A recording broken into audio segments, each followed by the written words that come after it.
নমস্কার বন্ধুরা, modern agriculture চ্যানেলে আপনাদের স্বাগত। আমরা আজকে আলোচনা করব টমেটো চাষ নিয়ে। টমেটো চাষ প্রধানত যে মাটিগুলোতে হয়, বেলে দোআঁশ, দোআঁশ, এঁটেল, এই মাটিগুলো হচ্ছে টমেটো চাষের জন্য উপযুক্ত। টমেটো চাষ করার আগে জমি তৈরি করতে হবে। জমি তৈরি করা, টমেটো লাগানোর মোটামুটি মাসখানেক আগে জমিতে মোটামুটি 1 বিঘা জমিতে 25 কেজি চুন দিয়ে জমি একটা চাষ করে রেখে দিতে হবে।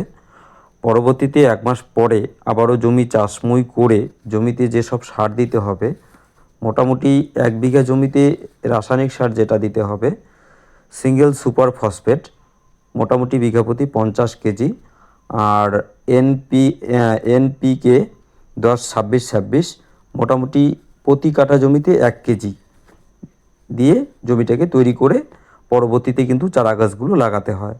তো কোন কোম্পানির চারা গাছগুলো মেনলি লাগানো হয় বা ভালো ফলন পাওয়া যায় আপনারা জানেন, সেটা হচ্ছে মোটামুটি ইউএস 440, পান কোম্পানির 3682 স্পেশাল আর হচ্ছে টাটা মনোহর, এই জাতের কিন্তু বীজগুলো ভালো ফলন দেয়। আর জমিতে জৈব সার দেওয়ার ব্যাপারে আপনারা মোটামুটি আপনাদের মতো করে দিয়ে দিবেন। জৈব সার হিসাবে আপনারা গোবর সার বা আপনারা বিভিন্ন যে জৈব প্রোডাক্টগুলো হয় সেগুলো ইউজ করতে পারেন।